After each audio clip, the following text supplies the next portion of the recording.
Hello and welcome to the UPSC Analyzer. Today we will discuss newspaper analysis dated 28th of March 2023. First news है Rahul asked to vacate bungalow TMC joins opposition meeting protest. ये बिल्कुल important नहीं है, आपको क्या पता होना चाहिए? तो आपको रिप्रेजेंटेशन ऑफ पीपल्स एक्ट 1951 पता होना चाहिए, डिस्क्वालिफिकेशन कैसे होता है ये पता होना चाहिए, सारे सेक्शंस पता होने चाहिए और लेली थॉमस केस जो 2013 में सुप्रीम कोर्ट का वर्डिक्ट आता है ये पता होना चाहिए। ये आई थिंक हमने 2-3 दिन पहले ही डिस्कस किया था, तो अगर आपको याद है तो बहुत अच्छी बात है, नहीं याद है तो आप एक बार जाकर उस आर्टिकल को रीड कर सकते हो। नेक्स्ट है for private campuses institutions of eminence tag gift wrapped in red tape. तो कल हमने इंस्टीट्यूशंस ऑफ एमिनेंस के बारे में डिस्कस किया था, लेकिन हमने एक पॉइंट नहीं डिस्कस किया था। वो पॉइंट ये है कि जो प्राइवेट कैंपसेस हैं इनको कोई पैसा नहीं मिलता है under institutions of eminence scheme, सिर्फ जो यहाँ पर गवर्नमेंट कैंपसेस हैं उनको ही गवर्नमेंट फंडिंग मिलती है। तो कल हमने ये भी पॉइंट डिस्कस किया था इंस्टीट्यूशंस ऑफ एमिनेंस के बारे में कि इनको यहाँ पर ज़्यादा ऑटोनॉमी दी जाएगी और ज़्यादा रेगुलेशंस इनको फॉलो करने की ज़रूरत नहीं है, लेकिन एक्चुअली ये सब कुछ ऑन पेपर है। अगर रियलिटी में देखें तो बहुत ज़्यादा रेड टेपिज्म है। तो क्वेश्चन किया गया कि इतना ज़्यादा इंटरवेंशन क्यों किया जा रहा है इंस्टीट्यूशंस ऑफ एमिनेंस, जिन इंस्टीट्यूशंस को स्टेटस दे दिया है उसके बाद भी इतना ज़्यादा यहाँ पर इंटरफेरेंस क्यों किया जा रहा है। तो यूजीसी चीफ का ये कहना है एक पब्लिक इंटरेस्ट में करना ज़रूरी है तो हम कर रहे हैं। On paper these private institutions of eminence who do not get any funds under the scheme unlike government institutions, इनको एश्योर किया गया था कि आपको यहाँ पर ऑटोनॉमी दी जाएगी, सिग्निफिकेंट रेगुलेटरी रिलीफ दिया जाएगा। ये सब कुछ ऑन पेपर है, रियलिटी में ऐसा कुछ नहीं होता वो दिख रहा है। तो private institutions of eminence like all universities have a social responsibility and should not perceive UGC's reminders to fulfil that responsibility as interference. तो आपको इसको इंटरफेरेंस की तरह समझने की जरूरत नहीं है।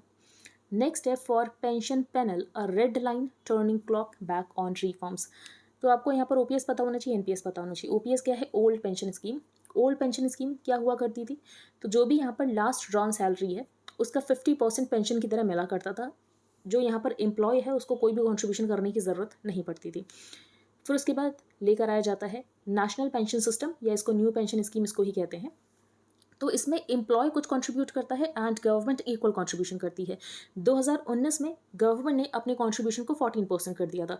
तो पहले यहाँ पर एम्प्लॉय 10% कंट्रीब्यूट करता था और सरकार यहाँ पर 10% कंट्रीब्यूट करती थी। बाद में ये कर दिया कि जो एम्प्लॉय है ये तो 10% ही कंट्रीब्यूट करेगा, लेकिन सरकार यहाँ पर 14% कंट्रीब्यूट करेगी। ठीक है। तो अभी ये सब पैनल क्यों बनाया गया है? पैनल इसीलिए बनाया गया है क्योंकि यहाँ पर जो गवर्नमेंट एम्प्लॉयज़ हैं इनकी डिमांड है कि इनको यहाँ पर ओल्ड पेंशन स्कीम में वापस जाना है। अगर हम ओल्ड पेंशन स्कीम में वापस जाने की बात करते हैं इसका मतलब ये है कि हम फिस्कल प्रूडेंस के पाथ के अगेंस्ट जा रहे हैं। फिस्कल प्रूडेंस बेसिकली यहाँ पर अगर आपको किसी वर्ड का मीनिंग नहीं पता है तो आपको उसकी लिटरल मीनिंग में जाना है। तो फिस्कल प्रूडेंस, प्रूडेंस का मतलब होता है विवेकता। तो फिस्कल विवेकता से काम करना है आपको, इस तरीके से काम करना है आपको। ये नहीं करना है कि पेंशन का बर्डन इंक्रीज कर लेना है। तो इस आर्टिकल में यही बताया गया है कि क्या किया जा सकता है। तो जो सरकार का कंट्रीब्यूशन है इसको और ज़्यादा इंक्रीज़ किया जा सकता है। और तो हमें कोई सोल्यूशन दिख नहीं रहा है। अब सरकार वापस से यहाँ पर ओपीएस की तरफ तो नहीं जा सकती है। अब ओपीएस की तरफ क्यों नहीं जा सकती है और हमें एनपीएस की तरफ जाने की क्यों ज़रूरत थी, वो सारे हम पॉइंट्स डिस्कस करेंगे। ये जो कमेटी है ये फाइनेंस सेक्रेटरी के अंडर है जिनका नाम है टीवी सोमनाथन। तो committee under finance secretary TV Somanathan announced by finance minister Nirmala Sitharaman. और ये यहाँ पर हो सकता है रिकमेंड करे कि जो एनपीएस में गवर्नमेंट का कंट्रीब्यूशन इसको इंक्रीज कर दिया जाए। तो अभी यहाँ पर जो सेंट्रल गवर्नमेंट एम्प्लॉयज़ हैं उसके लिए गवर्नमेंट कंट्रीब्यूट करती 14%, तो हो सकता है कि उसको 20% कर दिया जाए। That's the big picture sense from conversations with officials. अब यहाँ पर क्या बैलेंस करना है? तो इलेक्शंस आ रहे हैं तो लोगों को खुश भी करना है और साथ साथ यहाँ पर फिजिकल प्रूडेंस को भी देखना है। तो ये सोचने की बात है कि क्या किया जा सकता है। तो ओपीएस की तरफ वापस तो नहीं जाया जा सकता है। एनडीए लॉस्ट इलेक्शंस इन 2004, जिस साल यहाँ पर एनपीएस को इम्प्लीमेंट किया गया था, और लेकिन उसके बाद भी जो कांग्रेस ने यहाँ पर जो एनपीएस तो उसको कैरी फॉरवर्ड किया। आफ्टर अ डेकेड जब एनडीए वापस से आती है, बीजेपी पावर में आती है under Modi, it consolidated the gains. But in 2019 just before elections क्या किया था बीजेपी गवर्नमेंट ने? जो यहाँ पर गवर्नमेंट का कंट्रीब्यूशन इसको 10% से 14% कर दिया था। अब क्या ऑप्शंस हैं, ये पैनल क्या रेकमेंड कर सकता है, वो यहाँ पर बताया गया है। तो बेसिकली ये कहा गया है कि जो 14% यहाँ पर गवर्नमेंट का कंट्रीब्यूशन है, हो सकता है इसको इंक्रीज करके 20% कर दिया जाए। 1. Increase the government contribution to the pension corpus of its employees from the current 14% to such a level that the employee can expect 50% of her last drawn basic pay as pension upon retirement. दूसरा यहाँ पर क्या solution हो सकता है, जो कि हमने डिस्कस किया था आंध्र प्रदेश का मॉडल। तो आंध्र प्रदेश का मॉडल क्या है? तो बेसिकली उनको ये बताया गया था कि आपको कुछ पर्टिकुलर अमाउंट कंट्रीब्यूट करना पड़ेगा और उस बेसिस पर आपको या तो 40% पेंशन मिल सकती है जो कि आपकी लास्ट ड्रॉन सैलरी है, या तो 50% मिल सकती है। वो डिपेंड करेगा आपने कितना कंट्रीब्यूशन किया है। तो फॉर एग्जांपल जहाँ पर भी ये पैसा इन्वेस्ट किया गया G6 में, बॉन्ड्स में, शेयर्स में, और ये 40% रिटर्न नहीं जनरेट कर पाया, मान लो 30% ही रिटर्न जनरेट किया, तो जो 10% है ये बेसिकली यहाँ पर गवर्नमेंट प्रोवाइड कर देगी। तो ये ज़रूर किया जा सकता है कि पूरा बर्डन तो ना आए, लेकिन यहाँ पर थोड़ा बहुत जो भी मिसमैच होगा वो यहाँ पर गवर्नमेंट दे दे। तो Indeed one of the models being looked at is the Andhra Pradesh government proposal which has a guarantee that employees will get 50% of the last drawn salary as pension। तो जो भी यहाँ पर रिटर्न्स जनरेट होंगे और उसका जो भी डिफरेंस होगा 50% से, ये यहाँ पर प्रोवाइड कर दिया जाएगा बाई द सरकार।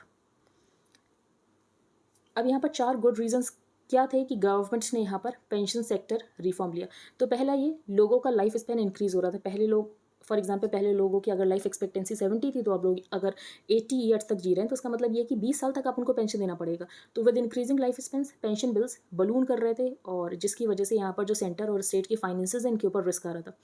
दूसरी बात, जो गवर्नमेंट एम्प्लॉयज़ होते हैं ये बहुत कम पोर्शन होता है, तो बहुत कम पोर्शन के लिए आप इतना सारा रेवेन्यू कैसे दे सकते हो। तो a safety net for a small percentage of work force was being funded ironically by even the poor tax payer. Third point है inter generational equity. Inter generational equity, for example 2034 में जिसको pension मिल रही होगी, वो किसके पैसों से pension मिल रही होगी, जो उस समय लोग काम कर रहे होंगे। इसीलिए ये इंटर जनरेशनल इक्विटी को भी बनाता है। तो inter generational equity, the next generation footing the bill for the previous present a difficult to ignore moral hazard. ठीक है, और इंडिया के पास बहुत ज़्यादा डेमोग्राफिक डिविडेंड है, हमारे बहुत सारे लोग गवर्नमेंट एम्प्लॉयज़ बनेंगे, और जिसकी वजह से जो पेंशन का बिल है इंक्रीज़ होता जाएगा। तो सोचने की ज़रूरत है कि क्या किया जाए। ठीक है, और तो कुछ यहाँ पर इंपॉर्टेंट था नहीं।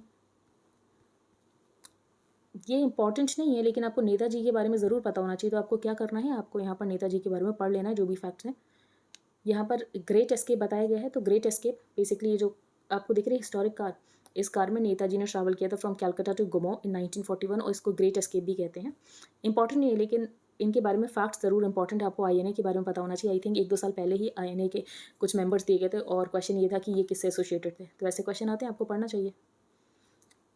ये राजस्थान का राइट टू हेल्थ बिल हम डिस्कस कर चुके हैं, तो वापस से डिस्कस करने का कोई मतलब नहीं है। 9 की applications for upgrade of schools under PM Shri. तो पीएम श्री ये क्या है, PM schools for rising India. ये एक सेंट्रली स्पॉन्सर्ड स्कीम है। सेंट्रली स्पॉन्सर्ड स्कीम है, इसका मतलब ये है कि यहाँ पर कुछ सेंट्रल का कंट्रीब्यूशन होगा, कुछ स्टेट का कंट्रीब्यूशन होगा। तो यहाँ पर जो सेंट्रल का कंट्रीब्यूशन है 60 होगा, और जो स्टेट का कंट्रीब्यूशन होगा 40 होगा। तो बेसिकली यहाँ पर 60:40 है। इस तरीके से यहाँ पर कॉस्ट को स्प्लिट किया जाएगा। ठीक है, करना क्या है, तो कुछ 14,500 स्कूल्स को सेलेक्ट किया जाएगा, और इनको रीडेवलप किया जाएगा नेशनल एजुकेशन पॉलिसी के बेसिस पर। Lanka president want to upgrade FTA with India. तो पहला पॉइंट तो आपको ये पता चला कि श्रीलंका के साथ इंडिया का एफटीए है, और यहाँ पर जो श्रीलंकन प्रेसिडेंट है उनका ये कहना है कि हमें एफटीए को अपग्रेड करना है। तो इससे पहले भी यहाँ पर एफटीए को अपग्रेड करने को लेकर बात हुई थी। फॉर एग्जांपल यहाँ पर सीईसीए की बात हुई, सीईपीए की बात हुई, एक्टा की बात हुई, लेकिन कोई भी यहाँ पर फाइनल कंक्लूजन तक नहीं पहुँच पाए नेगोशिएशंस। तो India was pushing for an economic and technology cooperation agreement with Sri Lanka since 2015. The pact was seriously negotiated for over 2 years, लेकिन उसके बाद ये सब कुछ शेल्व हो गया।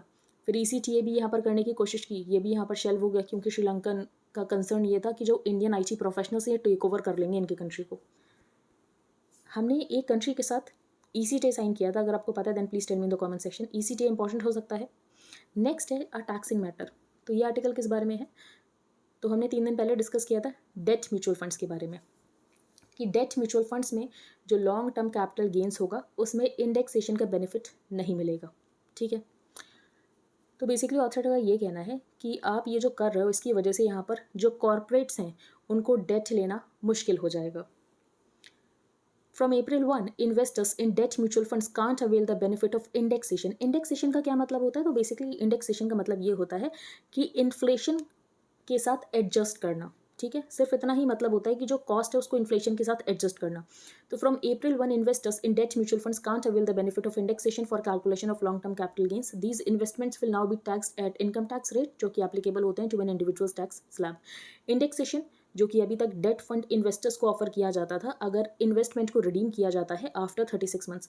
तो 36 मंथ से पहले जो होता है इसको शॉर्ट टर्म कैपिटल गेंस बोलते हैं, और 36 मंथ्स के बाद जो होता है इसको यहाँ पर लॉन्ग टर्म कैपिटल गेंस बोलते हैं। लेकिन अगर इक्विटी म्यूचुअल फंड्स हैं तो ये जो टाइम पीरियड होता है 1 साल का होता है। अगर 1 साल से कम होता है तो उसको शॉर्ट टर्म कैपिटल गेंस बोलते हैं, 1 साल से ज़्यादा होता है तो उसको लॉन्ग टर्म कैपिटल गेंस बोलते हैं। ठीक है, तो 20% इंडेक्सेशन बेनिफिट बेसिकली वो टैक्स एट 20% पोस्ट इंडेक्सेशन, लेकिन ये जो इंडेक्सेशन इसको यहाँ पर रिमूव कर दिया गया।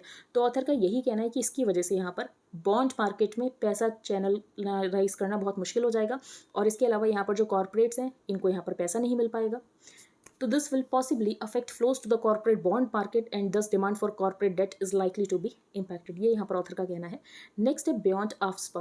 तो हमने बेसिकली डिस्कस किया था कि नॉर्थ ईस्ट के एरिया से यहाँ पर आफ्सपा को रिमूव किया जा रहा है। ऑथर का कहना अच्छा स्टेप है, हटाना भी चाहिए, क्योंकि नॉर्थ ईस्ट में अगर हम इंसर्जेंसी की बात करें तो इंसर्जेंसी अब कंट्रोल में आ चुकी है और जो भी यहाँ पर रेबल ग्रुप्स के साथ मोस्टली एग्रीमेंट साइन हो चुके हैं। तो centre on Saturday lifted the armed forces special powers act 1958 for more police station limits in Assam, Manipur, Nagaland. This is the second time in a year कि सेंटर ने यहाँ पर एरियाज को रिड्यूस किया है under AFSPA in the north east. It sends out a positive message कि basically ये जो ड्रैकोनियन एक्ट है, आफ्सपा एक ड्रैकोनियन एक्ट है क्योंकि बहुत ज़्यादा पावर देता है, तो अब इसको हटाने की ज़रूरत आ चुकी है क्योंकि इंसर्जेंसी यहाँ पर कंट्रोल में आ चुकी है। जो प्रेवलेंस ऑफ इंसर्जेंसीज है ये बहुत हुआ करता था 1940s में, फॉर एग्जांपल नागा रेबेलियन देखने को मिला, उसके बाद Mizo uprising, radical left groups in Manipur, ULFA in Assam. लेकिन अगर हम बात करें तो सरकार सबके साथ टॉक्स में है और बहुत सारे एग्रीमेंट्स यहाँ पर साइन हो भी चुके हैं और जिसकी वजह से इंसर्जेंसी यहाँ पर कंट्रोल में आ चुकी है। The centre has been careful not to antagonise the NSCN Isak Muivah, जिसने कि यहाँ पर क्रिटिसाइज किया था कि जो फ्रेमवर्क एग्रीमेंट है इसमें बहुत ज़्यादा टाइम लग रहा है और नागा पीस टॉक्स क्लोज नहीं हो पा रहे हैं। स्टेबल नॉर्थ ईस्ट बहुत ज़्यादा ज़रूरी है और इस टाइम तो बहुत ज़्यादा ज़रूरी है जब म्यांमार की अगर हम बात करें तो म्यांमार में यहाँ पर coup हो रखा है। तो stable north east is extremely important specially at a time when Myanmar in areas bordering India has turned restive. तो म्यांमार की भी हम हेल्प लेते थे बेसिकली इंसर्जेंसी को कंट्रोल करने के लिए, लेकिन म्यांमार अब हेल्प प्रोवाइड करे, ये सोचने वाली बात है। नेक्स्ट है नो रिएक्शन। ये आर्टिकल इंपॉर्टेंट नहीं है, बेसिकली मैंने रीड जरूर किया लेकिन इसमें आपको कोई भी ऐसा पॉइंट नहीं मिलेगा। ब्लेटेंट क्रिटिसिज्म किया गया है सरकार का, जो कि बिल्कुल अच्छी बात नहीं है। कंस्ट्रक्टिव क्रिटिसिज्म वेलकम होता है लेकिन इस तरीके से क्रिटिसिज्म नहीं होता है। नेक्स्ट है अ ह्यूमेन सोल्यूशन। तो आई थिंक हमने कुछ टाइम पहले आर्टिकल डिस्कस किया था कि ये जो यहाँ पर ह्यूमन स्ट्रे डॉग इश्यूज़ हो रहे हैं इनको कैसे रिजॉल्व किया जाए। तो ऑथर ने यहाँ पर सोल्यूशन बताया था कैसे रिजॉल्व किया जाए, लेकिन ये वाले जो ऑथर हैं ये उन ऑथर के सोल्यूशंस इनको सही नहीं लग रहे हैं, तो इन्होंने बताया कि क्या करने की ज़रूरत है, जो कि हम डिस्कस नहीं करेंगे। ह्यूमन एनिमल कन्फ्लिक्ट, ये आपको टॉपिक ज़रूर पता होना चाहिए। Next in the name of security. तो ये आर्टिकल किस बारे में है, तो सुप्रीम कोर्ट का जजमेंट आया है और सुप्रीम कोर्ट का जजमेंट UAPA को लेकर ये आया है कि अगर किसी पर्सन के पास सिर्फ किसी बैंड ऑर्गेनाइजेशन की मेंबरशिप है तब भी उसको गिल्टी कंसिडर किया जा सकता है, ये ऑफेंस होगा अंडर द UAPA। जबकि 2011 में सुप्रीम कोर्ट का जजमेंट था जिसमें सुप्रीम कोर्ट ने ये कहा था कि दो चीज़ें होती हैं, एक होती है एक्टिव मेंबरशिप, एक होती है पैसिव मेंबरशिप। तो अगर आप किसी बैंड ऑर्गेनाइजेशन के पैसिव मेंबर हो तो इसको ऑफेंस नहीं कंसिडर किया जाएगा अंडर द UAPA। लेकिन सुप्रीम कोर्ट ने इसको यहाँ पर ओवर रूल करके अभी ये कहा है कि अगर आप किसी बैंड ऑर्गेनाइजेशन के सिर्फ मेंबर हो और पैसिव मेंबर, उसके बाद भी आपको इसको ऑफेंस कंसिडर किया जाएगा अंडर UAPA। तो यही बताया गया है। The decision by a 3-judge bench of the Supreme court last Friday holding that कि अगर आपके पास सिर्फ मेंबरशिप ही है ऑफ अ बैंड एसोसिएशन तो ये sufficient to constitute an offence under the UAPA। तो ऑथर का ये कहना है ये बहुत बड़ा ब्लो है to the principles of fundamental justice. The verdict has done away with the distinction जो कि हुआ करता था एक्टिव और पैसिव मेंबरशिप के बीच में, कि अगर कोई प्रोस्क्राइब्ड ऑर्गेनाइजेशन है, कोई बैंड ऑर्गेनाइजेशन है, तो ऑफेंस तभी कंसिडर किया जाता था अगर आप उसके एक्टिव मेंबर हो। अगर आप उसके पैसिव मेंबर हो तो इसको ऑफेंस नहीं कंसिडर किया जाता है। The judgment is fraught with the risk of making it legal for agencies to act lawlessly while claiming to fight terrorism and preserve the state's security. और कोर्ट ने अपनी जो पहली रूलिंग्स थी फ्रॉम 2011 उसको यहाँ पर स्ट्रक डाउन कर दिया और अपनी रूलिंग्स को ओवर रूल कर दिया। बैंड ऑर्गेनाइजेशंस, अब ऑथर का बेसिकली ये कहना है कि बैंड ऑर्गेनाइजेशंस ऐसा तो नहीं है कि कोई रजिस्ट्री मेंटेन करती कि ये हमारे मेंबर्स हैं, ये उनका एड्रेस है, ये उनका फ़ोन नंबर है, ये उनका ईमेल आईडी है। तो कोई पर्सन उसका मेंबर है या नहीं है ये आप सिर्फ इन्फर कर सकते हो और इन्फर के बेसिस पर आप उसको एक ऑफेंस कंसीडर कर लोगे। तो ये यहाँ पर ऑथर का क्वेश्चन है। The Supreme Court ruled that the mere membership of a banned organisation, ये 2011 की रूलिंग है, will not incriminate a person unless he resorts to violence और इंसाइट्स पीपल टू वायलेंस और does an act intended to create disorder. और अगर सिर्फ advocate भी कर रहा है वो पर्सन तो उसको यहाँ पर इलीगल नहीं कंसिडर किया जाएगा। तो मेयर एडवोकेसी इज़ नॉट पर से इलीगल। तो यहाँ पर डिफरेंस होता है एडवोकेसी और इंसाइटमेंट में। अगर हम यहाँ पर UAPA की बात करें तो UAPA में जो टेररिस्ट अनलॉफुल ऑर्गेनाइजेशन है इनकी डेफिनेशन बहुत ज़्यादा वेग है। The act merely states that they are organisations जो कि टेररिस्ट और अनलॉफुल एक्टिविटीज़ में इन्वॉल्व हैं। तो कोई डेफिनेशन तो हमारे पास है नहीं। States worldwide are grappling की बेसिकली यहाँ पर जो टेररिज्म है, जो टेररिस्ट एक्ट है, जो टेररिस्ट ग्रुप्स है, इसको यहाँ पर डिफाइन किया जाए और जो इम्प्रॉपर स्टिग्मेटाइजेशन हो रहा है कि किसी को भी यहाँ पर टेररिस्ट की तरह लेबल कर दिया जा रहा है ये ना हो। और अगर आप ऐसे मिस लेबलिंग करोगे तो जो आप यहाँ पर टेररिज्म को ख़त्म करना चाहते हो ये आप नहीं कर पाओगे। तो mislabeling dilutes efforts to combat actual terrorism, it undermines democratic values and institutions and gravitas of the security threat terror groups pose. तो ये आर्टिकल हमने कल भी डिस्कस किया था, आज भी डिस्कस कर लिया है। अ टूर्नामेंट एंड इंस्पिरेशन, तो यहाँ पर बात की गई विमेंस प्रीमियर लीग की। यहाँ पर एक वर्ड आया है ग्लास सीलिंग। तो ग्लास सीलिंग क्या होता है? तो अगर हम देखें तो विमेन के प्रति जो यहाँ पर एटीट्यूड होता है, एक्चुअली यहाँ पर पेट्रियार्कल एटीट्यूड होता है, और जिसकी वजह से विमेन एक पर्टिकुलर लेवल के बाद ऊपर नहीं जा पाती हैं, उनका प्रमोशन नहीं हो पाता है। तो कोई ऐसा लॉ नहीं है जो कि विमेन को ऊपर बढ़ने से रोकता है, लेकिन सोसाइटी का एटीट्यूड और जो पेट्रियार्कल एटीट्यूड है उसकी वजह से विमेन ऊपर नहीं बढ़ पाती हैं। तो एक सीलिंग है जो कि दिख नहीं रही लेकिन एक्चुअली ये सीलिंग है, तो उसको बोलते हैं ग्लास सीलिंग। आगे चलते हैं। Supreme Court allows UP election panel to hold urban polls with OBC quota. तो लोकल बॉडी पोल्स की अगर हम बात करें तो ओबीसी को रिजर्वेशन देना है या नहीं देना है, ये स्टेट लेजिस्लेचर के ऊपर छोड़ दिया गया था। सुप्रीम कोर्ट का जजमेंट आता है कि स्टेट लेजिस्लेचर अगर ओबीसी को कोटा दे रहा है तो ट्रिपल टेस्ट फॉर्मूला के बाद ही दे सकता है। तो ट्रिपल टेस्ट फॉर्मूला क्या है? तो सबसे पहले तो एक यहाँ पर कमीशन बनाई जाएगी। कमीशन ये देखेगी कि ओबीसी की यहाँ पर बैकवर्डनेस कितनी है उस पर्टिकुलर स्टेट में, ठीक है। First, set up a commission to conduct rigorous empirical inquiry into the nature and implications of the backwardness qua local bodies within the state to specify कि कितना यहाँ पर रिजर्वेशन देने की ज़रूरत है। और इसके अलावा तीसरा ये था कि जो SC, ST और OBC का रिजर्वेशन है 50% से ज़्यादा नहीं होना चाहिए। Cheetahs in government to reexamine plan to shift Gir lions to Kuno.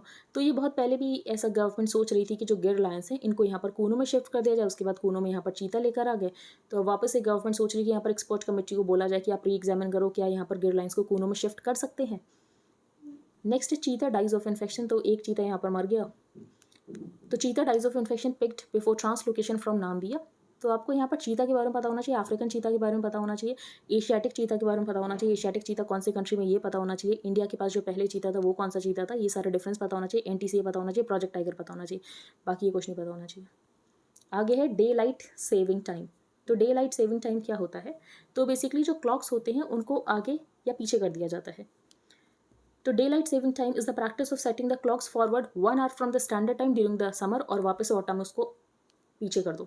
This is done कि नेचुरल डे लाइट का यहाँ पर यूज़ किया जा सके। इंडिया फॉलो नहीं करता है डे लाइट सेविंग टाइम को, क्योंकि बेसिकली जो इक्वेटर के पास कंट्रीज़ होते हैं उसमें बहुत कम वेरिएशंस होता है डे टाइम आवर्स में बिटवीन सीजन्स, तो हमें ये करने की ज़रूरत नहीं पड़ती है। तो लेबनान में ये किया गया, फिर वापस से नहीं किया गया, इसीलिए न्यूज़ में है। तो लेबनान में क्या चल रहा है ये इंपॉर्टेंट नहीं है, लेकिन डे लाइट सेविंग टाइम क्या है ये इंपॉर्टेंट है। नेक्स्ट है व्हाट्स इन अ सरनेम। तो यहाँ पर मोदी इस सरनेम में क्या है? तो कि सारे मोदी ओबीसीज होते हैं या कुछ मोदी यहाँ पर जैन होते हैं, ये सब यहाँ पर बताया गया, बिल्कुल भी इंपॉर्टेंट नहीं है। जैसे कि आप देख सकते हो do all Modis belong to the OBCs, तो नहीं, सारे मोदीज ओबीसीज को बिलोंग नहीं करते हैं। वो कौन से लोग हैं जिनका मोदी सरनेम है गुजरात में? बनियाज हैं, ये वो इंपॉर्टेंट नहीं है। In supreme court today disqualification of another MP। तो रिप्रेजेंटेशन ऑफ पीपल्स एक्ट को हम डिस्कस कर चुके हैं कि अगर यहाँ पर 2 साल का कन्विक्शन होता है, 2 साल से ज़्यादा का कन्विक्शन होता है, तो पर्सन यहाँ पर डिस्क्वालीफाई हो जाएगा 2 साल के लिए प्लस 6 और सालों के लिए। तो अगर वो रिलीज़ होगा उसके बाद 6 और सालों के लिए वो डिस्क्वालीफाइड है। लेकिन 2018 में सुप्रीम कोर्ट का जजमेंट आता है, और वो जजमेंट क्या होता है लोक प्रहरी केस में? The plea contends that the Secretariat's inaction violates settled law under Section 8 of the Representation of People Act 1951, under which disqualification of an MP ceases to operate अगर कन्विक्शन को स्टे कर दिया जाता है बाई एन अपीलेट कोर्ट। तो for example हम राहुल गांधी का case लेते हैं, तो यहाँ पर सूरत की एक कोर्ट ने इनको डिस्क्वालीफाई किया, लेकिन अब ये सेशंस कोर्ट में जाएंगे, तो अगर इनको हायर कोर्ट के द्वारा इनके कन्विक्शन को स्टे कर दिया जाता है तो जो डिस्क्वालिफिकेशन है ये रिवर्स हो जाएगा। Disqualification of an MP ceases to operate. तो Lok Prahari versus Election Commission of India and others 2018 case में जो जस्टिस DY चंद्रचूड़ ने क्लैरिफाई किया था कि डिस्क्वालिफिकेशन जो कि कन्विक्शन की वजह से हो रहा है ये रिवर्स हो जाएगा अगर कन्विक्शन को यहाँ पर स्टे कर दिया जा रहा है by a higher court. Once the conviction has been stay during the pendency of an appeal, जो डिस्क्वालिफिकेशन है ये यहाँ पर रिवर्स कर दिया जाएगा। तो ये यहाँ पर इंपॉर्टेंट है, आपको पता होना चाहिए। आरिफ एंड हिज सारस, तो ये हमने स्टोरी डिस्कस की थी ताकि आपको सारस स्क्रीन के बारे में पता हो। तो आर्टिकल में तो कुछ इंपॉर्टेंट नहीं है, लेकिन सारस स्क्रीन के बारे में जो हमने पॉइंट्स डिस्कस किए थे कि वाइल्ड लाइफ प्रोटेक्शन एक्ट के कौन से शेड्यूल में आता है, स्टेट बर्ड है यूपी का, ये सब आपको पता होना चाहिए। फिर ये बताया गया है क्या जो भी यहाँ पर ये वाइल्ड लाइफ है क्या इसको आप अपने घर में रख सकते हो, नहीं रख सकते हो, या कोई आपको इंजर्ड मिल गया आपने उसकी केयर की, उसके बाद आपको पुलिस को इन्फॉर्म करना होता है। अगर आपने पुलिस को नहीं इन्फॉर्म किया तो आपको बताना पड़ेगा कि आपके पास ये पोजेशन कैसे आया है। तो under section 39 of the wild life act no person is allowed to acquire और keep in his possession, custody और कंट्रोल एनी वाइल्ड लाइफ जो कि स्टेट की प्रॉपर्टी है। और अगर कोई ऐसा करता है, फॉर एग्जाम्पल इंजर्ड बर्ड आया और आपने ऐसा किया, तो आपको नियरेस्ट पुलिस स्टेशन को बताना पड़ेगा 48 आवर्स के अंदर अंदर जब से ये आपके पास आया। Further under section 57 of the act if a person is found in possession, custody और control of any wild life, तो जो बर्डन ऑफ प्रूफ है ये उसको इस्टेब्लिश करना पड़ेगा कि इसके पोजेशन में कैसे आया और ये जो कस्टडी है या जो कंट्रोल है ये कहीं इलीगल तो नहीं है। Clearly wild life protection act does not allow anyone कि आप अपने घर में किसी इंजर्ड वाइल्ड बर्ड को रख सकते हो, और वो भी इतने सारे महीने बिना states chief wildlife warden की परमिशन के बिना। But it gets a little complicated जब यहाँ पर सारा स्क्रीन हो और केयर गिवर यहाँ पर फार्मर हो। तो ये जो प्रेजेंट केस चल रहा है उसके बारे में बताया गया, ये इंपॉर्टेंट नहीं, लेकिन सारा स्क्रीन के बारे में फैक्ट्स इंपॉर्टेंट है। जो हमने डिस्कस किया है सेक्शन 39 ये भी कोई नहीं पूछेगा आपसे, यहाँ पर सिर्फ ये पूछा जाएगा कि ये स्टेटस क्या है इसका, तो ये इंपॉर्टेंट हो जाता है, साइट्स में है नहीं है। Interested in improving rupee trade with G20 countries, तो G20 कंट्रीज़ जो मेंबर्स हैं ये आपको पता होना चाहिए, 19 कंट्रीज़ हैं, एक यहाँ पर यूरोपियन यूनियन है। 19 कंट्रीज़ के यहाँ पर नाम मेंशन है, Argentina, Australia, Brazil, Canada, China, France, Germany, India, Indonesia, Italy, Japan, Republic of Korea, Mexico, Russia, Saudi Arabia, South Africa, तुर्की है तो टर्की ने अपना नाम चेंज करके तुर्की कर लिया है, United kingdom and United states and the European union. G20 members represent करते हैं around 85% of the global GDP, over 75% of the global trade and about 2/3 of the world population. तो लास्ट ईयर 2022 में RBI का basically ये कहना था कि जो इंटरनेशनल ट्रेड है इसको रुपी में किया जाए, कि रुपी का यहाँ पर इंटरनेशनलाइजेशन किया जाए। इसकी वजह से क्या होगा, इसकी वजह से आप ये भी समझ सकते हो कि रुपी की यहाँ पर डिमांड इंक्रीज़ होगी, और रुपी की डिमांड इंक्रीज़ होगी तो जो डेप्रिसिएशन होता है ये डेप्रिसिएशन कम हो सकेगा। तो in 2022 the RBI had put in place a mechanism to settle international trade in rupees to promote growth of global trade with emphasis on exports from India and to support the increasing interest of the global trading community in the rupee. आपको क्या और पता होना चाहिए, आपको Vostro account पता होना चाहिए, नॉस्ट्रो अकाउंट पता होना चाहिए, ये दोनों इंपॉर्टेंट हो जाते हैं, बाकी यहाँ पर कुछ इंपॉर्टेंट नहीं है। Israel erupts as PM Netanyahu sex minister who opposed court overhaul. तो बेसिकली इसराइल में चल क्या रहा है, लोग इतना ज़्यादा प्रोटेस्ट क्यों कर रहे हैं, ये हमने डिस्कस किया था। जो इसराइल है ये यहाँ पर ओवरहॉलिंग करने की कोशिश कर रहा है जुडिशरी की। तो क्या ओवरहॉलिंग की जा रही है, तो गवर्नमेंट को यहाँ पर ज़्यादा पावर दी जा रही है। फॉर एग्जांपल जो कमेटी यहाँ पर जजेस को अपॉइंट करेगी उसमें यहाँ पर गवर्नमेंट के मेंबर्स ज़्यादा होंगे। तो आप ये कह सकते हो कि यहाँ पर जो जुडिशियल इंडिपेंडेंस है उसको अंडरमाइन करने की कोशिश की जा रही है, और सरकार जो है एग्जीक्यूटिव जो है ये अपने पास ज़्यादा पावर लेने की कोशिश कर रहा है, जिसकी वजह से यहाँ पर लोग प्रोटेस्ट कर रहे हैं। Turning to online class, Afghan girls struggle with poor internet. तो ये बेसिकली हमने डिस्कस किया था कि तालिबान ने ये कहा था कि जो गर्ल्स हैं ये फिजिकल तरीके से एजुकेशनल इंस्टीट्यूशंस में नहीं जा सकती हैं, उसके बाद ये यहाँ पर डिजिटल माध्यम का यूज़ करें। लेकिन अगर हम यहाँ पर डिजिटल माध्यम की बात करें तो यहाँ पर बहुत ज़्यादा डिवाइड होता है, सबके पास यहाँ पर स्मार्टफोन्स नहीं होते हैं, सबके पास यहाँ पर इंटरनेट कनेक्शन नहीं होता है, जो कि हमने इंडिया में कहीं ना कहीं पैंडेमिक में हमें देखने को मिला था, और असर रिपोर्ट ने भी ये बताया था कि हमें डिजिटल डिवाइड देखने को मिला है। तो आई होप आपको सब कुछ क्लियर हो गया हो। अगर आपका कोई भी डाउट है तो आप टेलीग्राम ग्रुप पर पोस्ट कर सकते हो। And if you like this video then please like share and subscribe. Thank you and have a nice day.